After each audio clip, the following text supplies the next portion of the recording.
My in-laws were drunk at the wedding, but they didn't care even though people were whispering about them. They started yelling at me. "It's too late now that you're married, but if you want to be part of this family, you need to show us you have enough money," they said. "Yes, your dad is right, so make sure to give us $1,000 a month as a new bonus," they added. I was shocked by their demands.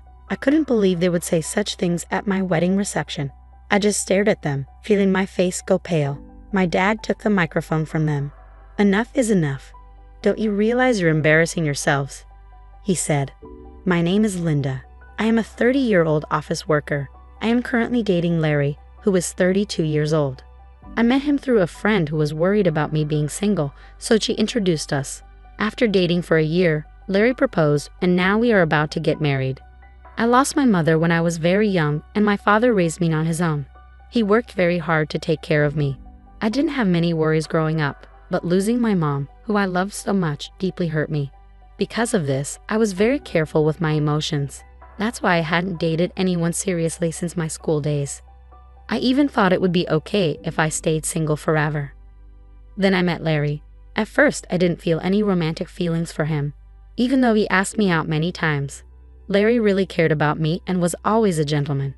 Slowly, I began to open my heart to him, and we started dating. He kept caring for me, and I felt very happy. He became very special to me, and I started thinking I wanted to be with him forever. Then he proposed, and we decided to get married. Larry understood everything about me and was always kind to me no matter what. "Don't worry. If you're ever feeling unsure about something, I'll be here for you until you feel better. I love you, Linda. You can count on me," he would say. His words moved me. He promised to make me happy for the rest of my life. Just being with him warmed my heart. If he cared that much for me, I thought I should do the same for him. When I told my father that we decided to get married, he was so happy that he cried. "Wow, Linda, you're finally getting married. I'm so happy for you," he said. "Oh, Dad, you're being dramatic," I joked. "Wow, I hadn't heard anything like that from you until now. I was always worried that you might never get married," he replied. "Oh, really? I had no idea you were worried about that," I said. "Well, every father worries about his daughter, you know. Anyway, congratulations," he said. "Thanks, Dad," I replied. I was so happy to be congratulated by my dad, who had raised me by himself.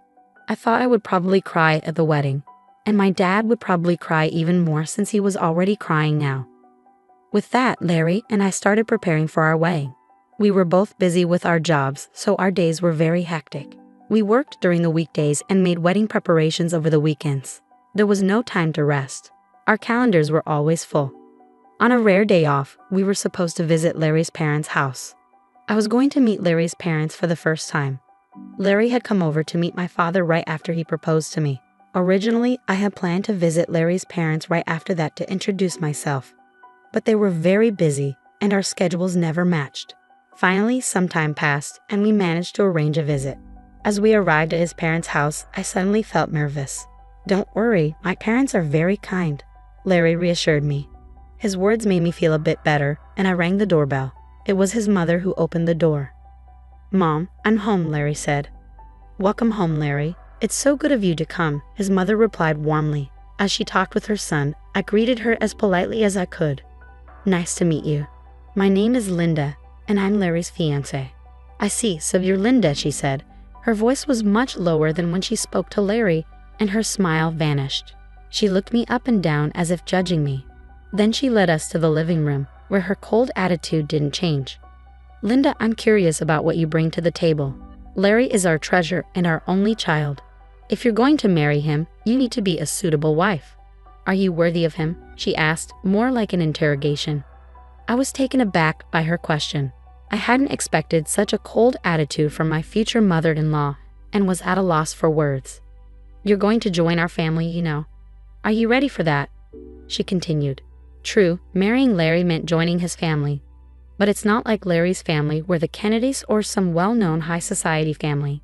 It's not like I was marrying into a royal family. Why was I being asked to make such a commitment? Besides, I wasn't even going to live with them. I don't like being pressured with questions like these.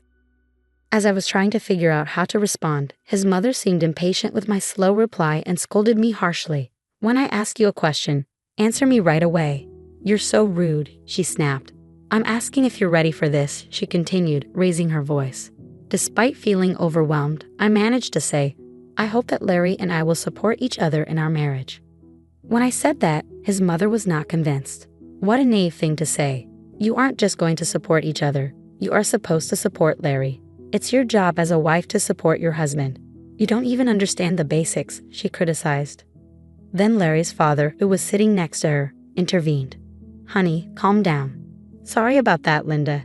You must have been startled by my wife's words, he said, trying to ease the tension. It's all right, I replied, trying to remain calm. His mother is very protective of her only son. Maybe she was just nervous and spoke without thinking. Just then, Larry's brother walked in. He spoke in a quiet, calm, and gentle tone. He seemed like a kind man, which gave me a moment of relief, but that relief was short-lived. With a smile on his face, he said the most unexpected thing. What my wife says is actually justified. What concerns me the most is that you come from a single-parent family. What do you mean by that? I asked, confused. Well, being raised by just one parent doesn't have a good public image. We can't be too happy to have such a person become the wife of our only son, can we? He explained. Hold on a minute, I said, unable to let this comment slide. What is wrong with being raised by a single parent? My father worked very hard to raise me by himself. I am very thankful for my upbringing, and I am proud of my father. Being raised by a single parent doesn't make me any less valuable. But they still argued. Since you were missing one parent, you couldn't have learned how to be a good wife, do housework, and such. I responded, I did a lot of housework to help my father. I can also cook pretty well, so please don't say that. Despite my response, Larry's mother ignored what I said and finally stated, I will allow you to marry Larry, but in exchange, you must promise to devote everything to us because we are Larry's parents. Can you promise me that? I was shocked. What? Since you came here to ask for our permission to marry our son, you do know what your duties are, don't you? Before I could say more, he continued the conversation. I found that my in-laws had completely taken over the conversation, giving me little chance to respond. That night, as I thought more about the marriage, I decided to share my feelings with Larry. Say, Larry, do your parents always talk to people like that? What about it? Larry seemed unfazed. I was surprised that Larry didn't see anything wrong with what his parents had said to me. Well, I mean the way your parents spoke to me and what they said, I tried to explain. Oh really? Well, they were just talking about whether you were ready for this marriage. I get that your parents are worried about their son's marriage, but I feel like what your parents were saying was a bit too much. Really? Why is that? My parents didn't say anything wrong. Besides, they've given us permission to get married, so don't worry about it. That's true, but I felt uneasy that Larry seemed to side with his parents more than with me. That was very troubling. I guess he realized I was feeling unsure because he gave me a hug. Linda, you don't have to worry so much. My parents are just a bit upset because their only son is getting married, he said. He spoke as if he didn't fully support me. It's all going to be fine. Don't overthink it. I'm sure they just want what's best for us. They want us to be as good of a couple as they are. That's why they were a bit harsh. Oh really? I replied, like he said maybe his parents have high expectations for us. But even if that's the case, I don't think it's right for them to belittle me because I was raised by my father. I don't think people who say such things make a good couple. We are the ones getting married, and we should be the focus, not their approval or disapproval. With that perspective, although I was still a bit upset, I decided not to dwell too much on his parents' opinions. Then the day of the wedding arrived. We had many guests, including our relatives, friends, colleagues, and bosses. I walked down the aisle with my father, who had raised me all my life. Larry and I exchanged our vows and rings. We were met with applause, and for the first time, I truly realized that I was getting married to Larry. I felt a happiness I had never felt before. As we walked into the reception hall, we made our way through the crowd, greeted by videos of us as part of the entertainment. It was a joyful time. I chatted with friends I hadn't seen in a while, and many people congratulated us. Despite my earlier worries about his parents, I was glad I had decided to marry Larry. I was glad we decided to have a memorable day. After the ceremony, we planned to officially register our marriage, and Larry and I would become husband and wife. I cherished every moment and felt so happy. Time flew by, and soon it was time for the final part of the event. The bridegroom and both sets of parents lined up to greet the guests. But I started to feel uneasy because of Larry's parents. We were all supposed to be standing in line, but his parents were wobbly on their feet. If you looked closely, you could see that their faces were bright red. They had drunk too much. Some relatives asked if they were okay. My in-laws were clearly drunk, but we had to wrap up the ceremony and get it over with. The moderator handed the microphone to me and Larry. Suddenly, Larry's mother snatched my hand away from him and yelled at me like a professional wrestler in the middle of a challenge. "Listen to me, Linda. After this wedding, you are going to devote yourself to us completely. Prepare yourself because we are going to test you really hard." The guests started whispering to each other, and some even thought it was a joke and laughed. Then Larry's father grabbed the microphone. "Linda, don't you feel embarrassed to wear a dress like that?" "It doesn't suit you at all, dear. You should tell her the truth," his mother chimed in. As expected, the whispers among the guests changed in tone. I looked at Larry, hoping he would stop his father's rude comments, but Larry said he couldn't do that and that his parents weren't doing anything wrong. It became clear he would never protect me from his parents in the future. That was the moment I realized it. I was certain of it even as the hall buzzed around us. My in-laws were drunk and continued to insult me. "Well, you're already married, but if you're going to be part of this family, you need to prove that you have enough money," they said. "Yes, that's right," they continued. "After you register your marriage at the city hall, you should give us a few thousand a month and your entire bonus." I was shocked by their words. I never thought they would say such things at our wedding reception. I just stared at them, feeling my face go pale. My father took the microphone from them. "Enough of this. Don't you realize you're making fools of yourselves?" he said, though still showing some respect. His parents glared at my father. "Why are you interrupting us while we're talking?" I knew this woman's father was no good. "Single parents are never any good," they said. How dare they insult my father? I thought.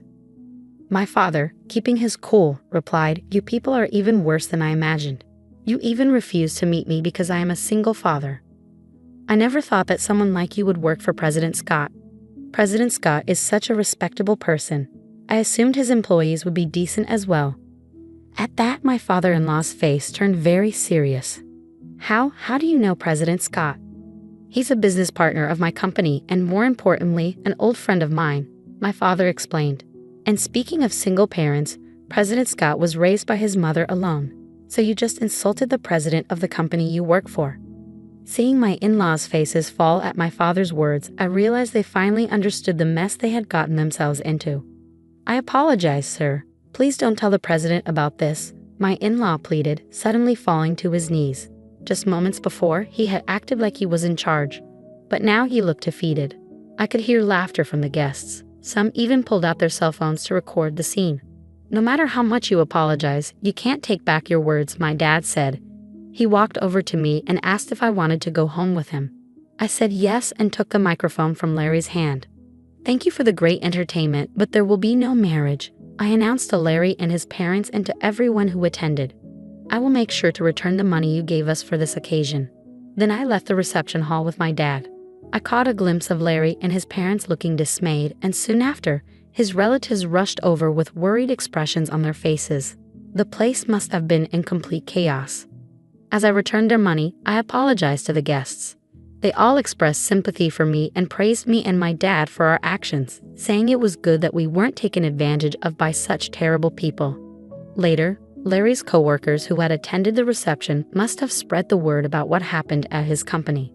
Larry became known for having such unreasonable parents and was criticized for having a weak character. His embarrassment was so great that he resigned voluntarily. Of course, the president of my father-in-law's company found out about the incident. Larry's father was demoted and sent to an insignificant division of the company, transferred to a remote office in the countryside. I heard that Larry's family has been ostracized by all his relatives because of what happened at the wedding.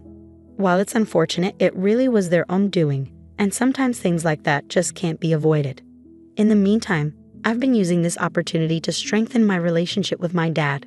We've been spending more quality time together, and it's helped me appreciate all he's done for me even more. One day, he sat me down for a serious talk. "Linda, are you interested in running the business?" he asked, looking at me with a mixture of hope and seriousness. "Do you mean?" I started, a bit unsure where he was heading with this. "Why don't you work towards becoming the president of my company?" he suggested. It was a big step, and he seemed to believe I was ready to take it on. "I'll do my best," I promised him, feeling a mix of excitement and nervousness. I decided then to focus on stepping up my game at work rather than getting entangled in romantic relationships for now. I wanted to prove to myself and to my dad that I could excel and perhaps one day be a great leader like him. Currently, I am deeply involved in learning everything I can at my dad's company. The work is challenging but fulfilling, and I'm determined to make the most of this opportunity. Reflecting on the wedding fiasco, it's clear that Larry's in-laws were quite unreasonable, turning what should have been a beautiful event into a spectacle. Thankfully, since the marriage wasn't officially registered, I was spared from a legally binding mistake. Now, free from any marital ties and with no looming in-law issues, I can focus solely on my career aspirations. It's a relief to know that out of a chaotic situation came a clear path forward for me. I look forward to what the future holds and am excited about the potential of leading the company. I wish myself all the best and hope that anyone watching this story can take something valuable from it. Thank you for staying till the end. Please consider subscribing if you enjoyed this story, and I hope to see you in the next video.